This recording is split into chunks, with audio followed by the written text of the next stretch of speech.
CPIMৰ পুলিটব্যুৰ সদস্য তথা প্ৰাক্তন ৰাজ্যসভাৰ সাংসদ বিন্দা কাৰাটৰ সংবাদমেল। ত্ৰিপুৰা বিধানসভাৰ নিৰ্বাচনৰ ফলাফলৰ পাছতে বাওঁ দল আৰু কংগ্ৰেছৰ সমৰ্থকৰ ওপৰত বিজেপিৰ সদস্যসকলে আক্ৰমণ কৰাক লৈ সংবাদমেলত প্ৰথমেই সৰব হৈ পৰে CPIMৰ নেত্ৰীগৰাকী। বিজেপিৰ এই আক্ৰমণৰ বিৰোধিতা কৰি সমগ্ৰ দেশৰ লগতে 11 মাৰ্চত গুৱাহাটীতো প্ৰতিবাদ কৰাৰ কথা অৱগত কৰে সংবাদমেলত। CPIMৰ 7জনীয়া সংসদীয় এটা প্ৰতিনিধি দলে ত্ৰিপুৰাৰ এই হিংসাৰ পৰিৱেশ পৰিদৰ্শন কৰিবলৈ 10 আৰু 11 তাৰিখে ৰাজ্যখনলৈ যোৱাৰ কথাও জানিবলৈ দিয়ে সংবাদমেলত। हमारे पॉलिट ब्यूरो ने त्रिपुरा के चुनाव के बाद और उसके रिजल्ट्स के बाद जो त्रिपुरा के अंदर पोस्ट पोल वायलेंस बीजेपी के गुंडा वाहिनी के द्वारा CPM, वाम दल और कांग्रेस के समर्थकों पर 1000 से अधिक हिंसा की घटनाएं घटी है।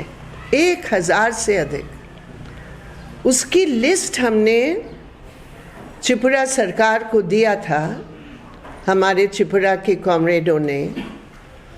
उससे बिल्कुल स्पष्ट है कि भारतीय जनता पार्टी तमाम हथकंडों को इस्तेमाल करके भी उनकी सीटों की संख्या जो घटी, तमाम पैसों का खर्च करने के बावजूद भी उनका जो 10% से अधिक वोट में कटौती हुई, वो उसको हजम नहीं कर पाए, बर्दाश्त नहीं कर पाए और इसके आधार पर वो त्रिपुरा को जनता की मतों की विपरीत राय को सामने रखकर तमाम ऑपोजिशन पार्टीज पर हमला कर रहे हैं।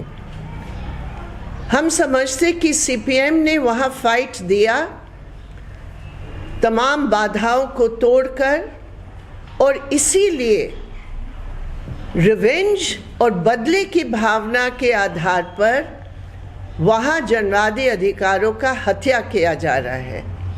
और पॉलिट ब्यूरो ने देश भर में एक आह्वान किया है कि सब जगह त्रिपुरा के साथ एकजुटता प्रकट करने में और भारतीय जनता पार्टी की जो जनवाद विरोधी रवैया है उसका विरोध करने के लिए देश भर में तमाम प्रोग्राम होंगे।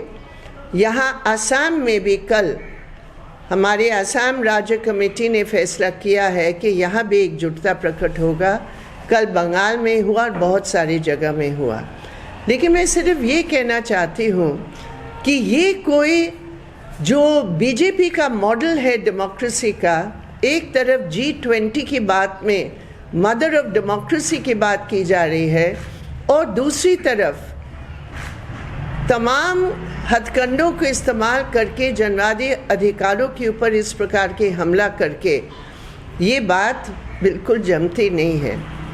हमारे 7 मेंबर्स ऑफ पार्लियामेंट का डेलीगेशन भी 10 और 11 तारीख त्रिपुरा को विज़िट करेगा। दूसरे भी पार्टीज़ उसमें शामिल होंगे।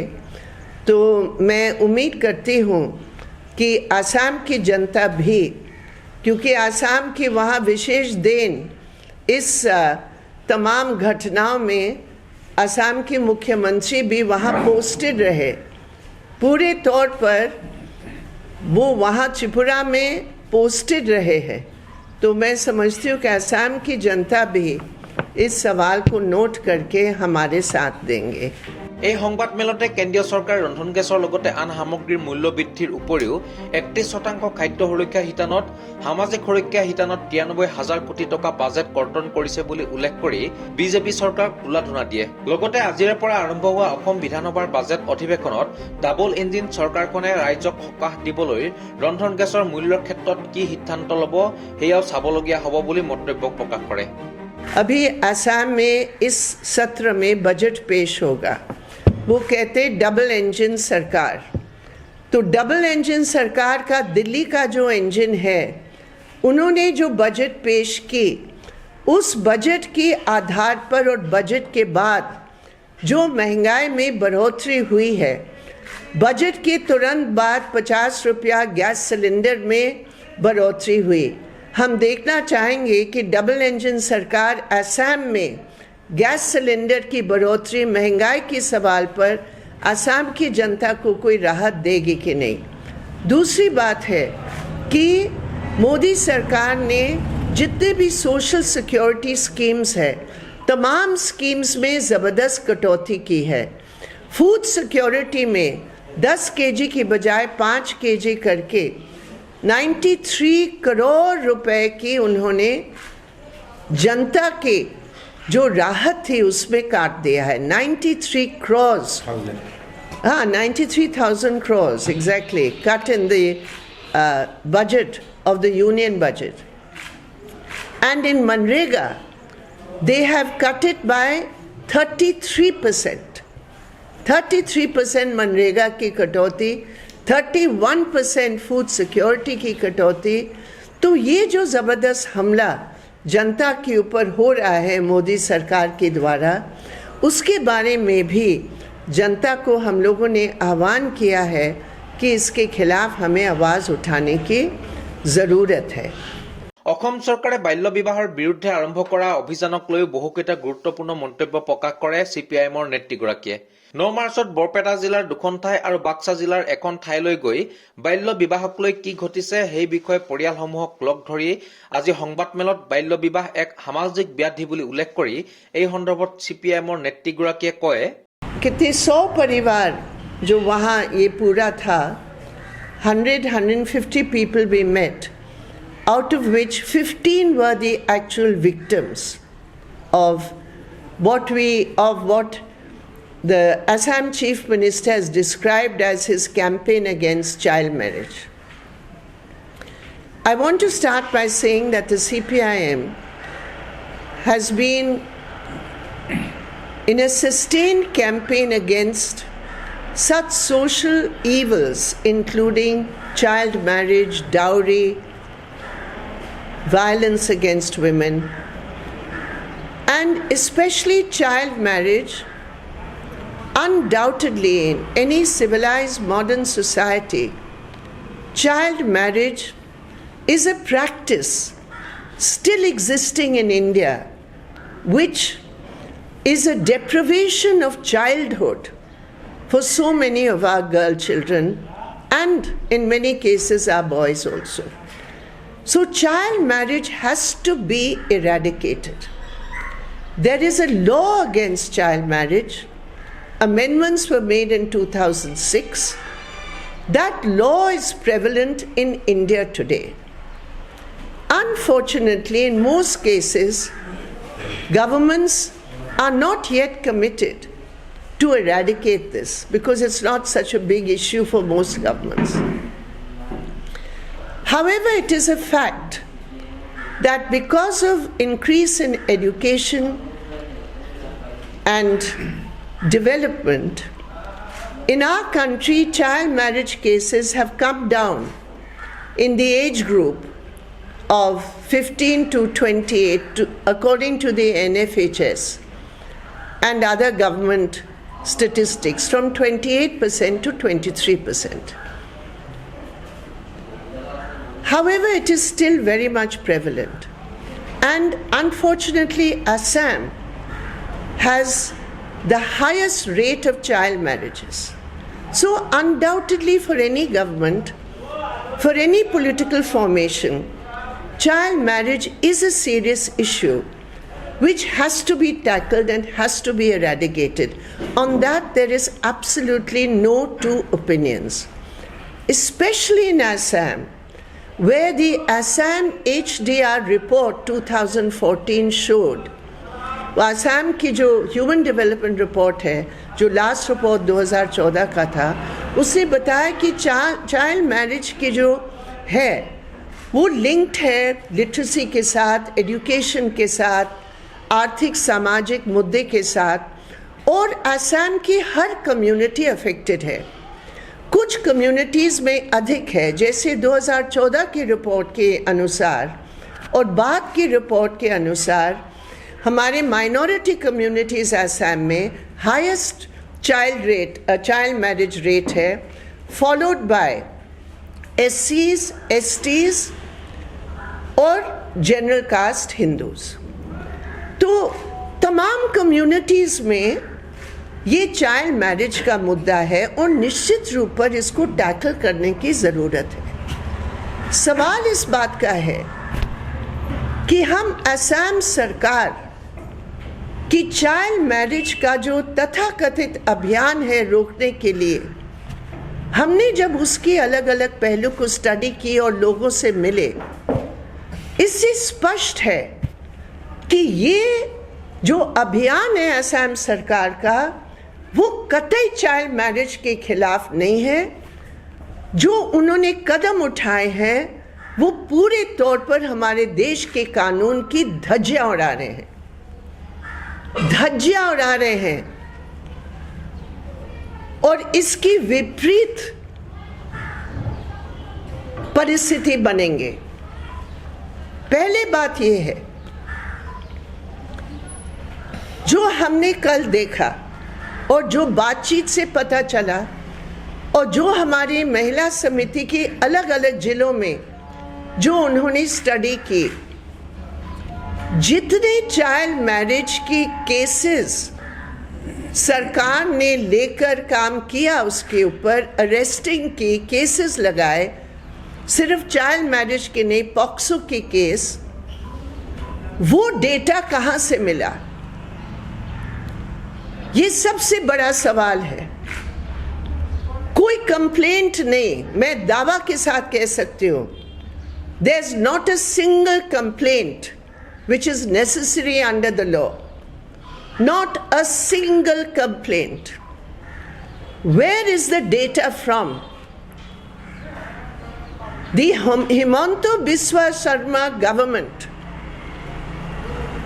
has weaponized health data of young women which are given to under the health ministry of this government, at different levels of the health ministry.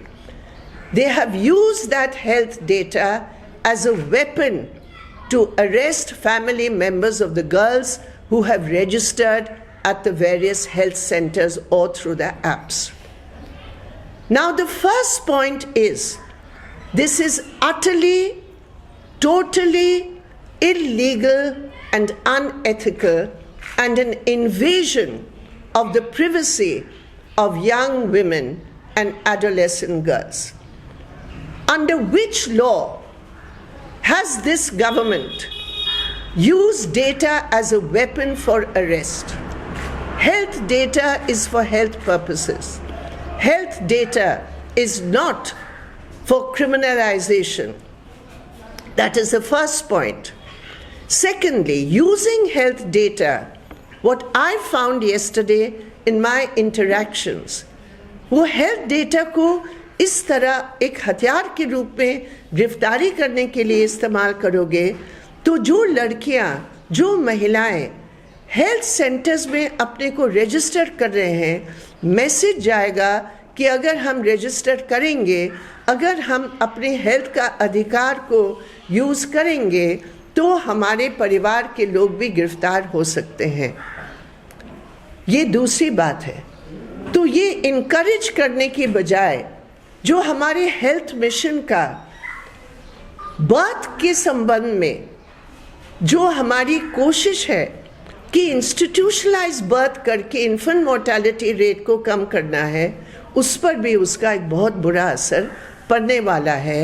ये एक एप्रीहेंशन है, हेल्थ एक्टिविस्ट की भी एप्रीहेंशन है।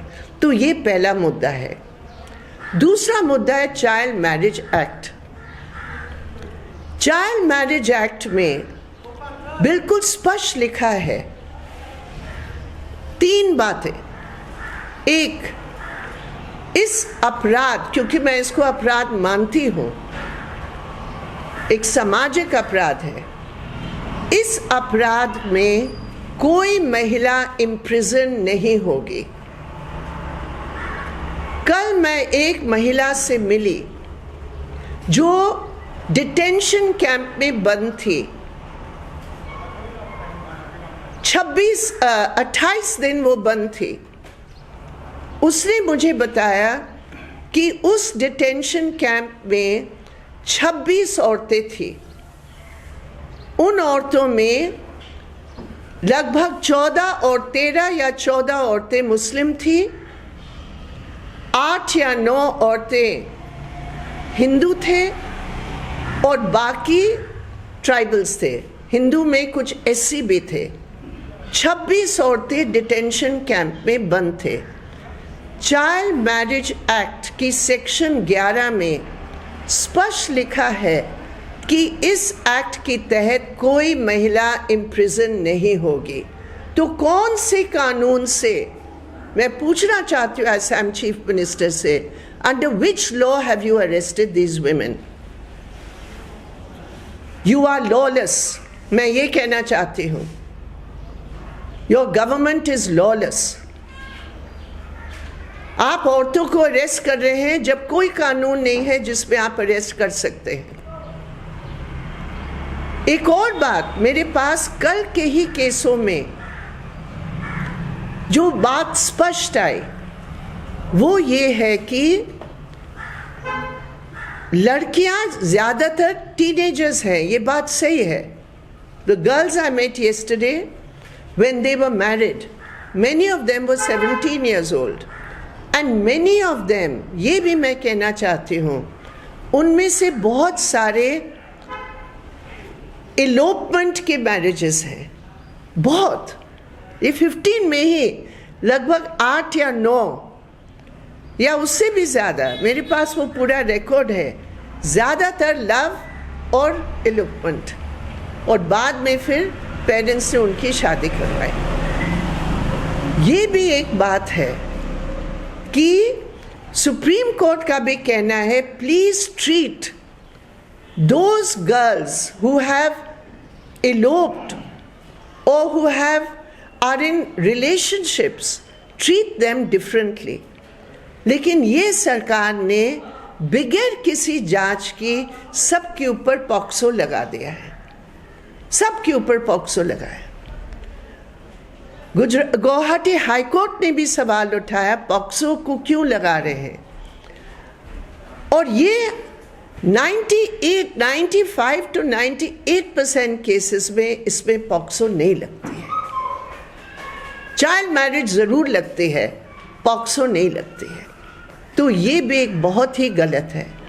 और मैंने जब बातचीत की, हर परिवार के ऊपर कम से कम 30 से 50 हज़ार रुपया का कर्जा हो गया है, सिर्फ और सिर्फ इसलिए वो भागदौड़ के लिए, वकील करने के लिए, और जीविका तो खत्म हो ही गया है। तो ये जो एक अमान्य, inhuman campaign to target specific communities, because the data shows all, as I told you, all communities in some way or the other involved, more than others, some. But the data shows the selectiveness of the cases and the arrests. And many of them are girls who had turned 18, and we have seen proof of those. But they have to go through the legal process, which will take months, if not years. तो मेरा ये कहना है कि असम सरकार ने कानून को क्यों उल्लंघन किया? असम में कितने चाइल्ड प्रोहिबिशन ऑफिसर्स हैं? I want to ask this government. The law is clear. It is a social evil.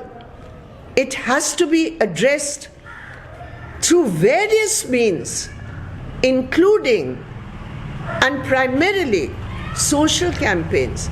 A child prohibition officer is essential in every district, in every panchayat and block. Where are the child prohibition officers in Assam? How much work has the Assam government done in these social campaigns? तो वो सब न करके आप अचानक आके आप दिखाना चाहते हैं कि आप चाइल्ड मैरिज के खिलाफ हैं और आपके जितने कदम उठाएंगे, हम लोग जो डेकेड्स के लिए संघर्ष कर रहे हैं, तमाम हमारी जो कोशिशें हैं जिसके आधार पर 28 से 23% नीचे आया, आपने बिल्कुल उसकी धज्जियां उड़ा दी है। শেষত অসম চৰকাৰে আৰম্ভ কৰা বুলডোজাৰ সংস্কৃতিৰ ওপৰতো মন্তব্য প্ৰকাশ কৰে CPIMৰ নেত্ৰীগৰাকীয়ে। और this is a bulldozer in a new context, in a new way, against the legal framework of this country. So we strongly condemn it, and we demand and we request the Assam government to reconsider this campaign and to stop what I can only say is an inhuman approach to a social issue which is an evil which has to be eradicated from India.